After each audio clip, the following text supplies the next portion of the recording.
आता पाहणार आहोत मोठ्या राजकीय बातम्या। बोगस अर्ज आणि गैरव्यवहारांमुळे वादग्रस्त ठरलेली 1 रुपयातील पीक विमा योजना बंद करा। कृषी आयुक्तांच्या अध्यक्षतेखालील समितीची सरकारला शिफारस। राज्य सरकार कोणता निर्णय घेणार याकडे लक्ष। 1 रुपयात पीक विमा योजनेत गैरव्यवहार झाल्याचं प्राथमिकदृष्ट्या निदर्शनास 2 दिवसापूर्वी काही जणांवर कारवाईही करण्यात आली। योजनेत काही बदल करायचे असतील तर अभ्यास करून कॅबिनेटमध्ये विषय मांडू, कृषी मंत्री माणिकराव कोकाटे यांची माहिती।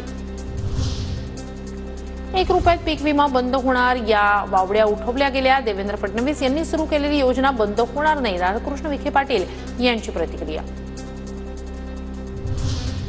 संभाजीनगरमधील शिवसेनेच्या 2 नेत्यांमध्येच वाद। अब्दुल सत्तार शिंदेंकडे संजय शिरसाटांची तक्रार करणार।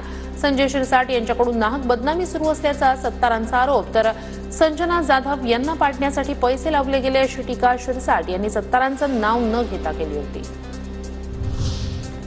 ठाकरे गटाचे 4 आमदार 3 खासदार शिंदेंना भेटले। 3 महिन्यात ठाकरेंचे 10 माजी आमदार आमच्या पक्षात प्रवेश करणार, तर काँग्रेसचेही 5 आमदार शिंदेंना भेटून गेलेत, सामंतांचा दावा। शरद पवार आणि उद्धव ठाकरे लवकरच भाजपसोबत जाताना दिसतील, प्रहारचे नेते बच्चू कडू यांचा मोठा दावा।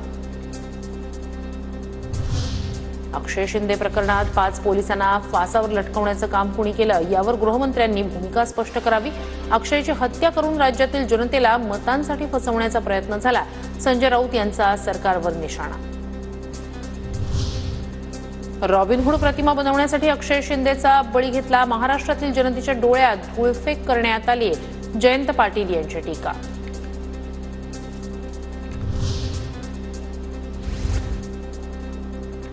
धनंजय मुंडेंनी काकांच्या पाठीत खंजीर खुपसताना दादांना का थांबवलं नाही, संजय राऊतांचा मुंडेंना सवाल। पहाटेचा शपथविधी षडयंत्र, जाऊ नका, दादांना सांगितलं होतं, धनंजय मुंडेंचं होतं वक्तव्य।